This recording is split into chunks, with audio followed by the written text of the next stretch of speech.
Добар ден. И денеска Фактор здравје е повторно овде на вистинско место и во вистинско време, за да од една страна ве запознае со новите информации, а од друга да ви даде нова можност за заедничко комуницирање. И денеска стандардно и проверено имаме нова тема, гостинка и можност за заедничко комуницирање. Еве го представувањето на гостинката и деталите за темата.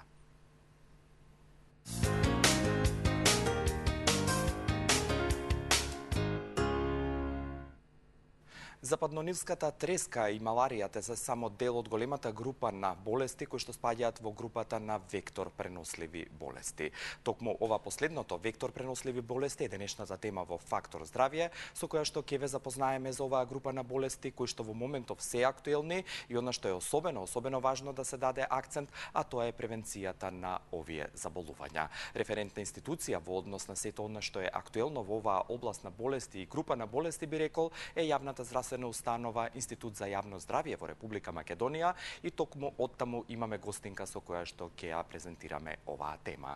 Ви ја представувам доцент доктор Голубинка Бошевска, која што е специјалист микробиолог и воедно раководител на лабораторијата за вирусологија во споменатата јавна здравствена установа Институт за јавно здравје од Скопје. Добар ден и добро дојдовте, професорке. Како сте? Добар ден и добро ве најдов. Благодарам што во името на гледачите и мое особено име сте денеска во Фактор здравје и како добре дојде загревање, би рекол, за оваа тема. Што всушност е вектор преносливи болести? Се работи за група на заболувања, заразни заболувања, кои што се пренесуваат преку вектори, а векторите се всушност живи организми, најчесто инсекти, кои што возможуваат пренесување на микроорганизми од човек на човек или од животно на човек. Сигурно.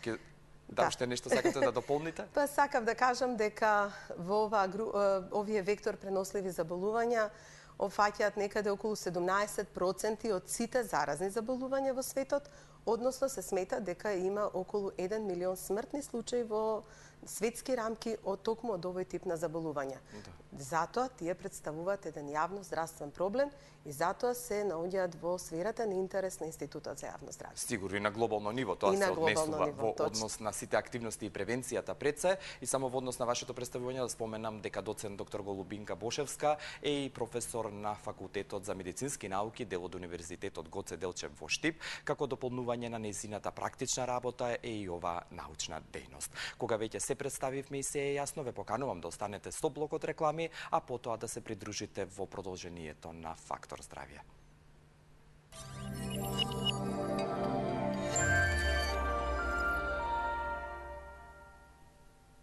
Г132 плюс Натурал е граничен производ. Тоа е единствена оригинална јапонска формула составена од 5 силни антиоксиданци. Г-Натурал ги неутрализира слободните радикали кои се предизвикувачи на повеќе болести во човековото тело. Кој јакне имунолошкиот систем, ги штити клетките од оксидативен стрес и го регенерира рековалесцентниот организам. Г-Натурал ги одржува оптималните параметри на крвта. Една капсула пред појадок е сигурна формула за долг и здрав живот. Ординација по кардиологија и интерна медицина, доктор Данаилов. 20 години се грижиме за вашето здравје. Денот ви е исполнет со нервоза, патите од несоница, стресот ви е секојдневие. Решението е Вамекс. Хербален лек од валеријана, маточина и хмелј. За убав ден и мирна ноќ. Неплодноста е проблем за кој што ние во Newborn Clinic нудиме решение. Следење на бременост. Минимално инвазивни интервенции. Модерен и комфорен амбиент. Современа ембриолошка лабораторија. Инвитро во соработка со фондот. Тимот на Newborn Clinic се бори за секој нов живот. Без размислување прифатив да почнам со таа така наречена кура од 20 дена, каде што за неполни 20 дена со нивните шекови кои што се прекрасни, успеав да ослабнам 8 кила. И здраво е, и лесно е, и брзо е, и топло препорачувам. По природи сам, неки би рекли, хипохондер. Ја то називам бригом о здравје, превентиво. Zato sam odlučio da mi u brizi o zdravlju i sprječavanju eventualnog genetskog faktora помогне препарат G132 Plus Natural. G132 Plus Natural, мой избор за здрав и дуг живот.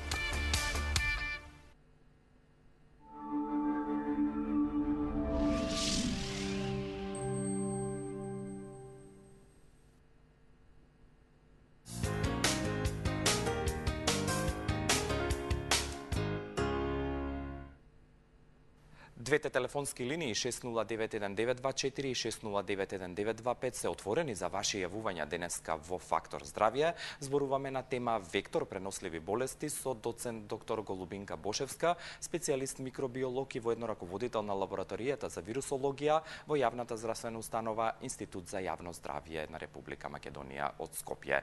Кажавте и опишавте што представуваат овие вирус вектор преносливи болести, се извинувам. Она што е важно да се знае, да се земе во предвид, дали од една страна климатските промени или актуелните случувања на земјината топка придонесуваат како причина за нивна зачестеност или инциденца поголема, а од друга страна годишното време, дали тоа го детерминира? Апсолутно, дека климатските промени имаат големо влијание на појавата и зголемувањето на бројот на овој тип на инфекции. Пред се заради тоа што за да се појави ваков тип на инфекција, не само што е потребно да имаме присуство на микроорганизам кој што ќе го предизвика заболувањето, како што е пример, може тоа да биде вирус најчесто, може да биде бактерија, може да биде и паразит.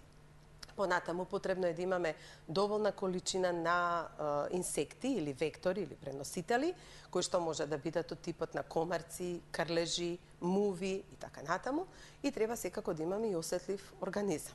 Во случај кога имаме зголемување на температурите, во случај со климатските промени и особено ако го поврзаме тоа со оваа година, кога големо затоплување имавме уште во април и мај месец, многу високи температури, што беше малку нетипично за тој период.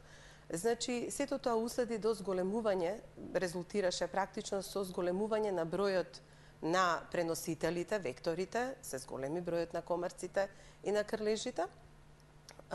И секако, пак од друга страна, зголемувањето на таа температура предизвикува да микроорганизмите, особено вирусите, како што е вирусот на западно-нилска треска, многу брзо се размножува во самиот комарец. Многу брзо предизвикува поголема концентрација во комарецот и веднаш се пренесува. Комарецот, знаете, се храни, женката комарец се храни со крв, цицајки крв, нели, од човекот, за да може да предизвика доволна количина на протеини, да може да ги своите јајца да ги положи. Така да сето тоа е причина да таа побрзо ги инфицира луѓето со вирусот, конкретно ако зборуваме за западно-нилска треска. Истото се однесува и за другите вирусни заболувања кои што се пренесуваат воглавно преку комарците. Ке зборуваме за западно-нилската треска или вирусот малку подоцна, но претходно само од оваа група. Но токму тоа зголемувањето, климатските промени всушност доведоа да изголемувањето на температурата доведоа да оваа година првите случаи на западно-нилска треска се појават уште во мај месец во Грција и во јуни, што малце беше нетипично.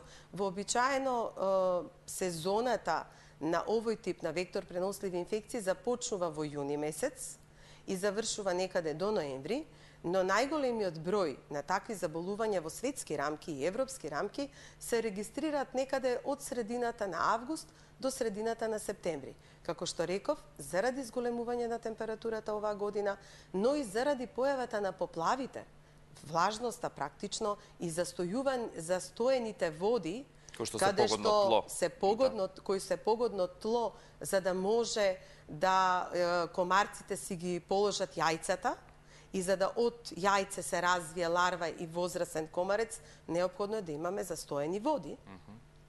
Така да сето тоа допринесе да еве токму и ова лето во европски рамки имаме огромен број на пријавени случаи. За прв пат има некаде околу повеќе од 168 случаи на западно-нилска треска во европски рамки. Ако споредиме со минатата година кога биле 66 пријавени случаи. Значи некаде 3 пати повеќе од минатата година. Што значи дека климатските промени, промените со поплавите секако допринесуваат. Но исто така, во зголемувањето на бројот на случаи со вакви вектор преносливи инфекции, влијае и големиот подвижност на населението, односно нели патувањето сега е олеснето со овие авионски превози кои што возможуваат да луѓето и стоката, да речам, се пренесуваат многу брзо од едниот крај на другиот крај во светот и вие не можете да им забраните на инсектите секако дека некој подарок да влезат да донесат во известно транспортно средство. Да. Исто така и најголем број од птиците се тие кои што се преносители. Всушност, еве пак ја споменам западно-нилската треска заради тоа што оваа година навистина беше актуелна. Да, и само сакам да споменам, Хрватите објавија нели пред 2 дена еден случај кој што летално заврши со смртен исход. Ке зборуваме дека кажав дека во европски рамки се повеќе од 168 случаи и во нашата околина во Грција пример има над 40 случаи од кои што 3 смртни. Во Србија имаше над 70 случаи, од кои што 5 смртни случаи. Така да има зголемен бројот во Италија, во Унгарија и во Романија. За сега. Во други, конкретно од западно-нилска треска. Во Шпанија, пример, е зголемен бројот на кримско-конгоанска хеморагична треска, која што се пренесува преку крлежи. Така да, ова лето навистина беше на некој начин плодно лето за вектор преносливите инфекции. Меѓутоа, она што исто така сакав да го кажам. Да, само сакав да се надоврзам, ако дозволите, кога зборуваме за оваа група на болести, вектор преносливи болести, зборуваме за заразни болести и дали тоа по автоматизам значи секоја од овие болести кои што се дел од оваа група се пренесува по заразен пат, односно се заразни. Ако еден е заболен, може да ја пренесе и на друг. Па не е секогаш така. Во голема мерка нели зависи од типот на заболувањето, но кога еве зборуваме за овие што се пренесуваат преку комарци, кај западно-нилската треска постојан домакин се птиците. Значи постојат повеќе од 60 видови на птици кои што се стални, велам, домакини за западно-нилската треска, односно болеста се пренесува од птица на птица и болеста се пренесува од птица преку комарците, цицаат крв од птиците и пренесуваат на други птици.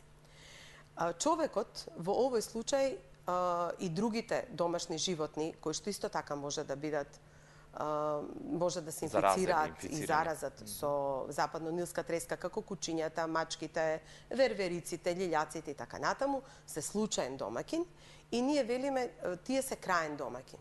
Односно, човекот не може да ја пренесе инфекцијата на друг човек со директен контакт. Дури не може ни комарецот кој што нам не ја пренел инфекцијата, не може да се инфицира од човек.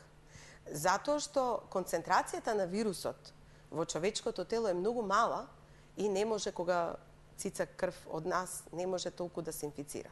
Меѓутоа, кај преносот од човек на човек, возможен е во колку лице кое што е заболено од западно-нилска треска биде дарител на крв, значи, или биде донатор на органи, и исто така постојат и индиции во некои трудови дека може да се пренесе од мајката на плодот. Значи, тоа е начинот на кој што може да се пренесе. Секако во светски рамки се спомнуваат и случаи на пренесување на западно-нилската трески во лабораториски услови. Затоа овој тип на инфекции, не само западно-нилската, туку и сите вектор преносливи инфекции, не може да се работат и да се врши тестирање во било која лабораторија.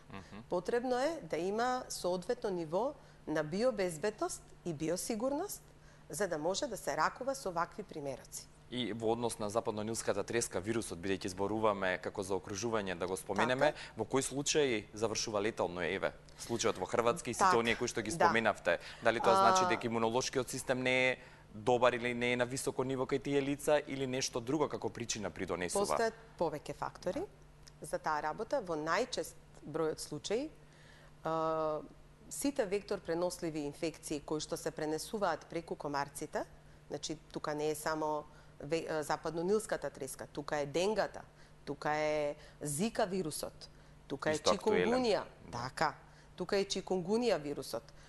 Сите тие се пренесуваат со комарци, Најчесто, пример, веснайлот, западнонилската треска, денгата и чикунгунијата може да се пренесат со обичниот комарец кулекс или домашниот, кој што го имаме секаде во Европа и кај нас. Меѓутоа, може да се пренесат и преку комарецот наречен Едес, албо пиктус, и кој што го имаме и во Република Македонија. За прв пат го детектираше тим составен од медицински ентомолози, специјално едуцирани од Институтот за јавно здравје и Центарот за јавно здравје Скопје во 2016. Значи, ние го откривме за прв пат, детектиравме Едес албопиктус или така наречениот тигрес комарец во Република Македонија. И најголемиот број од случаите сега во однос на симптоматологијата, морам да кажам дека 80% поминуваат асимптоматски. Значи, луѓето може да немаат никакви симптоми. Нити да знаеле дека... Ниту да знаат дека некогаш биле инфицирани со вирусот. Во 20% од случаите, што секако зависи од имунолошката состојба на пациентот, на лицето, особено чести се овие инфекции и појава на симптоми кај лица постари од 60 години, кај лица кои што се корисници на алкохол, заради различни ситуации под имуносупресија, односно намален имунодговор. Меѓутоа сме имали случаи кај деца со многу помала отпорност. Значи, кај таквите ситуации, кај таквите деца се појавува така наречена треска, западнонилска треска, исто така и денга вирусот дава иста симптоматологија, и зика вирусот ја дава комплетно истата клиничка слика, и сите тие вируси даваат кај 80% асимптоматски, кај 20% даваат трески. Симптоми на трески. Сега, како поминува таа клиничка слика? Со висока температура, со треска, главоболки, да имаме болки по целото тело, по мускулите, по зглобовите, болки во очите, конјуктивитис. Многу често имаме, постои гадење, повраќање, пролив, и многу често народот знае да каже има летен грип. Тоа е летниот грип, кој што ние во најголем број од случаите луѓето не доаѓаат во лабораторија за да се испитаат за тој летен грип. Секако дека освен тоа, може да имаме и исип по телото, во вид на ситна сипаница, црвен исип, кој што е, велиме, транзиторен, односно многу брзо поминува. За 1 до 2 дена исипот ќе помине и секако и оток по зглобовите. Она што завршува летално и што може да биде причина за летален исход е тоа што кај од тие 20% на луѓе кои што развиле симптоматологија, заради одредени причини, односно поголема пропусливост на крвно-мозочната бариера, тоа е некаде околу 1% на заболените, може вирусот да помине и во мозочното ткиво и да предизвика енцефалитис, односно воспаление на мозокот, менингоенцефалитис, воспаление на мозочните обвивки и на мозокот, кое што ќе се манифестира, освен со сите овие претходно споменати симптоми, ќе имаме и една изразита главоболка, укоченост на вратот, можда е појава на грчеви во мускулите, парализа, малаксаност, па дури и појава на кома, и таквите случаи може да завршат смртно заради тоа што ќе доведе до нарушување на дишењето кај луѓето. Компрометираност сигурно ќе биде. Компрометираност во дишењето, меѓутоа, овие вируси можат исто така да предизвикаат воспаление на срцето, значи еден миокардит, може да предизвикаат воспаление на панкреасот и еден ние го нарекуваме фулминантен хепатит, односно едно брзо воспаление на црниот дроб, кое што знаете дека е главната лабораторија во организмот, и сето тоа заедно допринесува до појава на смртен исход. Сигурно и таа низа или сплетна симптоми оди промптно или брзо. Да, така. Да. Кај денгата дури постои појава на крварење или хеморагии, по тоа се разликува малку денгата од овие другите, со тоа што самиот вирус има голем афинитет кон тромбоцитите, оние крвни клетки во организмот кои што овозможуваат коагулација на крвта, згручување, Да не тече бидејќи крв. тие се оштетени, да, намален е нивниот број во случај на денга, кај ваквите пациенти постои и хеморагија, значи крварење. Да. Така да и самиот исип може да биде во вид на изливи, во вид на крваречки изливи. Навистина, сите овие вектор преносливи заболувања, пак ќе речам, кои се пренесуваат преку комарците, имаат многу иста или слична клиничка слика. Истото е и со зиката. Зиката предизвикува иста симптоматологија, со тоа што малку повеќе кај неа исипот е воглавном во горниот дел на телото и има крваречки конјуктивитис. За разлика од другите така, вируси. по некои мали детали, но сепак Значајни за вас, професионалците. па и не мора секогаш да се толку значајни. Да. Ви Во благодарам. делот на клиничката слика. Да. Најзначајно е да има лабораториска дијагностика. Сигурно ќе зборуваме за дијагнозата и третманот во продолжение. Благодарам за овој дел, а вие кои што сте со Фактор здравје ова претпладне ве поканувам да останете до крај со рекламите како втор блок, а потоа и со останатиот дел од разговорот.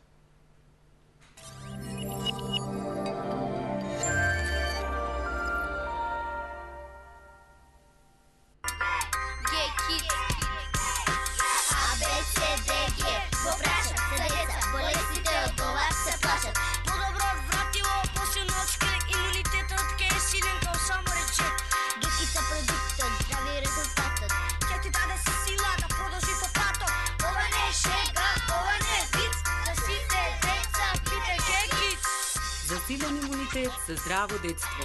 G-Kids. Ординација по кардиологија и интерна медицина, доктор Данаилов. Комплетна еходиагностика на срце, ехопрегледи на стомачни органи, штитна жлезда, дојки, доплер циркулација на целото тело. Закажете на 24 34 000 или информирајте се на danailov.mk. Ординација доктор Данаилов. 20 години се грижиме за вашето здравје. Без размислување прифатив да почнам со таа така наречена кура од 20 дена, каде што за неполни 20 дена со нивните шејкови кои што се прекрасни, успеав да ослабнам 8 кила. И здраво е, и лесно е, и брзо е, и топло препорачувам. ДНА Анифарм, групација 5, трговски центар Капитол. Нашите знања и искуства се секогаш достапни за вас. Ние ги имплементираме светските аптекарски стандарди, консултација и совет за секој потрошувач. Грижата за вашето здравје е наше задоволство. Ние сме тимот на ДНА Анифарм, Бети аптека, трговски центар Капитол. Најдобар начин за здрав живот се здравите навики. Превенцијата е основа во работата на поликлиниката Сити Медика. Во соработка со Фондот за здравствено осигурување, стручниот тим од повеќе специјалности, фамилиарна медицина, педијатар и комплетна дијагностичка лабораторија обезбедува брз и сигурен третман. Закажете термин на 3055333. Поликлиниката Сити Медика е патека по која се движи вашето здравје. Европска очна болница е спојна модерната технологија и на 25 годишното искуство на доктор Салих Боскурт. Искористете го летниот попуст до 15 септември и отстранете ја диоптријата со екзаймер ласер за 500 евра по око. Европска очна болница, најдоброто решение за вашиот вид. Закажете термин на 2055999. Po prirodi sam, neki bi rekli, hipohonder. Ja to nazivam brigom o zdravlju, preventivom. G132 plus natural, moj izbor za zdravi dugi život.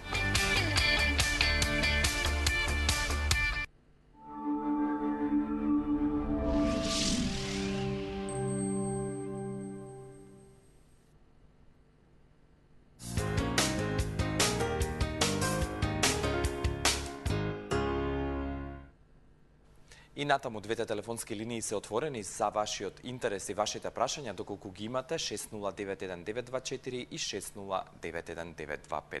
Денеска зборуваме за вектор преносливи болести со доцент доктор Голубинка Бошевска, која што е специјалист микробиолог и воедно раководител на лабораторијата за вирусологија во јавната здравствена установа Институт за јавно здравје во Скопје. Тоа е нејзиниот дел каде што извршува практичната дејност, а научната на медицинскиот факултет во Штип, кој што е дел дел од Универзитетот Гоце Делчев исто така во Штип. Професор, ке кажавте и споменавме кои се аспектите и кога всушност се случува леталниот или смртниот исход конкретно кај западнонилската треска, за да дојдеме до диагнозата, кои се алатки се потребни, дали една лабораториска слика и што конкретно таму се бара за да се негира, односно потврди диагнозата? Значи, кога еден клиничар ќе се посомнева врз основа на симптоматологијата, која што навистина е неспецифична, на ваков тип на заболување, неопходно е да се земе веднаш од пациентот, значи веднаш по појавата на симптомите, да се земе примерок за анализа кој што ќе се испрати во нашата лабораторија, конкретно во Македонија.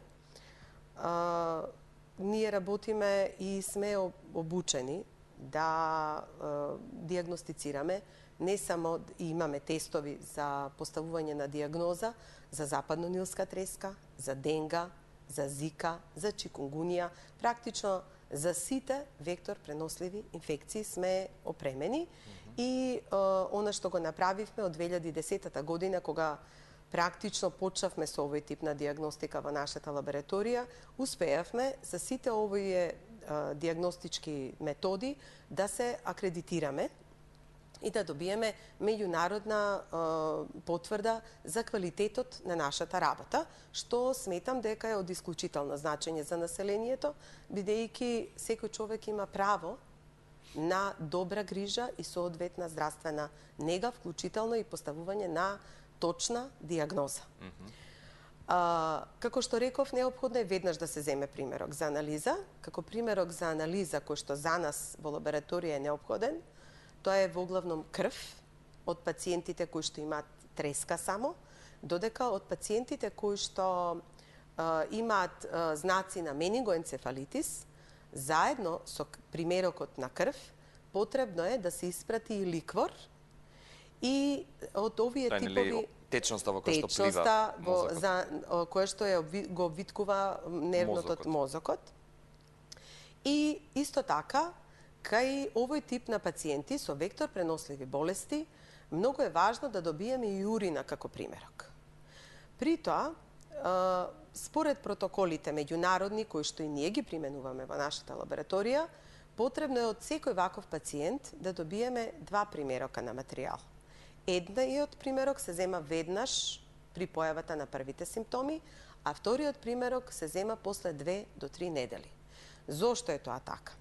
Именно, од моментот на каснување со вектор кој што ја пренесува болеста, до моментот кога човекот ќе појави симптоми, значи тоа е она време кога микроорганизмот, вирусот се размножува во нашиот организам и предизвикува оштетување на ткивата и на органите. Поминуваат минимум 2 дена до 14 дена. Така што во моментот кога пациентот ќе дојде и ќе се појави со симптоми кај својот доктор, ние не знаеме дали поминале 2 дена или поминале 14 денови. Ако се е побрзо, во рок од првите 7 до 8 дена, во тој случај правиме молекуларна диагностика, односно го детектираме, правиме тестови за детекција на нуклеинската киселина на одреден вирус. Дали е тоа западнонилската треска, вообичајно почнуваме со неа, бидејќи ја имаме во државата, а потоа во консултација со колегите клиничари и епидемиолошката анкета со пациентот, дали патувал, пример, во некој крај каде што имаме денга или зика или чикунгунија. Еве ќе кажам за нашите гледачи дека денга има во Грција, баш во регионот на Халкидики, каде што најголем дел од нашата популација оди на годишен одмор. Имаме автохтони случаи на денга во Хрватска. Типични само за тој реон или регион. Да, за покрајбрежјето. Така да треба да се размислува. И особено ако знаеме дека го имаме Едес албопиктус како преносител, значи треба да размислуваме и на тој момент. Така да прво што правиме, ако пациентот се појави во првите 7 дена од болеста, правиме молекуларни тестови за детекција на нуклеинската киселина, што директно ќе го докаже присуството на вирусот во примерокот крв или во примерокот од ликвор.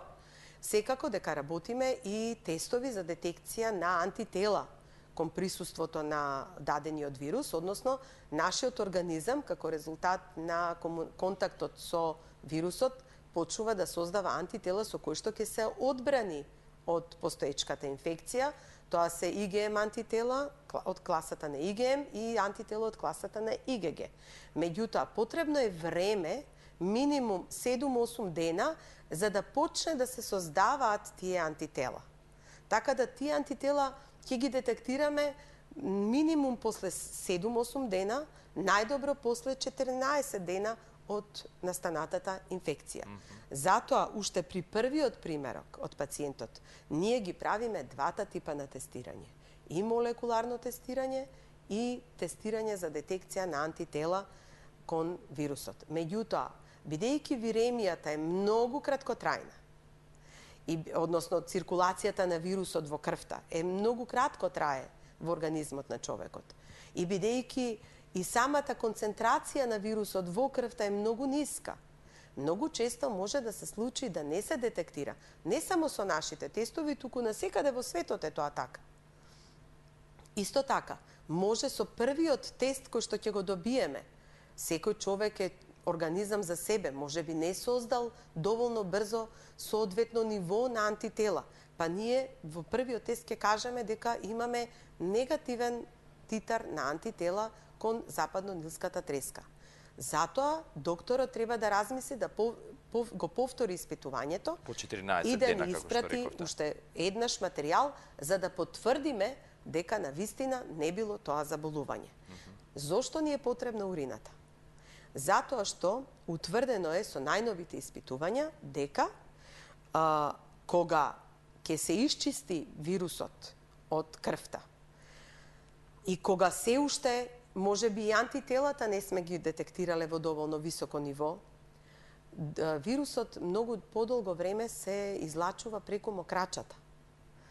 И обично после 10-тиот ден од инфекцијата веќе го имаме вирусот во мокрачата. Затоа ние бараме и мокрача од ваквите типови на пациенти, за да можеме со молекуларните методи да се обидеме да го детектираме вирусот во мокрачата. И таа детекција во мокрача и сврлање на вирусот може да трае некаде повеќе од 21 ден од заболувањето. Може би пациентот да ги изгуби симптомите, а се уште да го излачува вирусот. Или пак, кај Зика вирусот може да се излачува подолг временски период и преку спермата. Но не да прави некој здравствен проблем или некоја... Не му прави веќе на човекот здравствен проблем. Меѓутоа, лачењето преку спермата пак значи пренесување при сексуален пат. Евентуално, да, ако се планира концепција. Да, конкретно за Зика вирусот, да. И оно што сакам уште да ве прашам во еден аспект од разговорот, рековте дека кога зборуваме за третман и терапија, се оди на симптоматска терапија. Значи нема класична медикаментозна или нешто што е по протокол што се дава. Не постои специфична терапија која што би делувала на овој тип на вирусни инфекции, на вектор преносливите.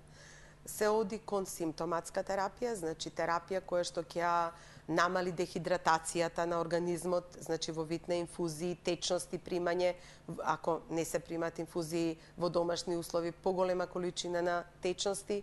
Ако станува збор за лица со менингоенцефалитис, секако дека треба да се дава соодветна терапија која што ќе го намали отокот во мозокот. Понатаму ќе се даваат витаминска терапија, меѓутоа или ако имаме пореметување на дишењето, секако вештачка респирација, односно вештачко дишење, ќе му се олесни дишењето на пациентот, но специфична терапија за жал за овој тип на заболувања нема и токму затоа неопходна е добрата превенција. Сигурно, тоа ми беше и последното прашање или поента и аспект на овој разговор е превенцијата. Предпоставувам дека мењето раце е основно и елементарно, како и секогаш. Па, меѓу другото, меѓу другото, не е толку важно кај вектор преносливите инфекции. Значи, рековме дека тој триаголник е неопходен да имаме вектор, домакин и микроорганизам за овој тип на инфекции. Така да најголемите активности за превенција се насочени кон векторите. Неопходно е во почетокот на топлата сезона, пред почетокот на јуни месец, значи да се врши дезинсекција на оние региони каде што имаме големи концентрации на комарци. Веднаш штом ќе се забележи појавата на комарците, веднаш да се реагира. Да имаме специјално дезинсекција за возрастни единки, па потоа имаме специјални дезинсекции за ларвените облици. Значи, неопходно е тоа да се повторува во неколку наврати во текот на сезоната, за да може да се спречи појавата на голем број на комарци, како што имавме за жал оваа година во Македонија. Понатаму, она што е потребно е да луѓето во своите домови се заштитат со поставување на мрежи на прозорците, на вратите, со цел да се спречи влезот на комарците и другите инсекти во нивните домови. Да се користат репеленти или средства за да се намали убодот, нели, на инсектите на телото. На кожата, да, на телото. На кожата. Или пак, доколку шетаме, нели, во природа, убаво ќе биде да носиме тенка облека, меѓутоа да бидат покриени нозете и рацете со долги ракави. И секако, она што е од особена важност е да во нашите домови ги заштитиме, ги практично ги сушиме оние делови каде што имаме стоечка вода. Во застоената вода комарците си ги положуваат јајцата, оној домашен кулекс комарец, во да нема застоена вода во саксиите со цвеќе, во гуми, обично по дворовите, во гумите, во разни садови во кои што имаме застоена вода. Олуците на куќите треба да се исчистат, за да не може таму да имаме заостанување на водата од дождовите. Тоа е од особена важност. Исто така, од особена важност е докторите, колегите клиничари, кога ќе се посомневаат и кога имаат пациенти со ваков вид на симптоматологија, да ги испратат на лабораториска диагностика. Не заради тоа што толку многу ќе помогне во терапијата на пациентот, колку што во делот на превенцијата, имено во колку ние откриеме дека во Република Македонија оваа сезона има зголемен број на случаи со западно-нилска треска, таквите пациенти по препораките на светските авторитети не треба да бидат донатори на крв, не треба да бидат донатори на органи и на ткива. Тоа е уште еден аспект на превенција. Тоа е аспектот на превенцијата. И ние ќе можеме да алармираме до Институтот за трансфузиологија дека имаме зголемен број на пациенти со таква симптоматологија. Тоа ќе значи Институтот за трансфузиологија да си воведе метода за детекција на западно-нилска треска во крвните продукти. Затоа што ако вие на еден пациент кој што е во тешка состојба и без друго, му давате и има индикација да прими крв, и му давате крв од пациент кој што е инфициран, а не знае, рековме 80% се асимптоматски, во тој случај кај тој пациент можете за болест која што може да се излечи да предизвикате една тешка состојба со западно-нилска треска која што може да заврши со смрт. Тоа е причината зошто бараме да нашите колеги испраќаат примероци, зошто мора да се следи појавата на ваквите заболувања. Ви благодарам, професорке, за вашето присуство, експертскиот, би рекол, час што ни го одржавте во однос на информациите и немојте да ве чекаме толку долго до следното ваше гостување. Благодарам многу што ме поканивте. Ми беше задоволство и мене исто. Поздрав до вашите колеги во Институтот за јавно здравје. Благодарам. Пријатно, секој е добро. Доцент доктор Голубинка Бошевска, специјалист микробиолог, беше денешна гостинка во Фактор здравје. Ви благодарам за вашето внимание и поздрав до утре со новото наше и ваше продолжение од емисијата. Пријатно.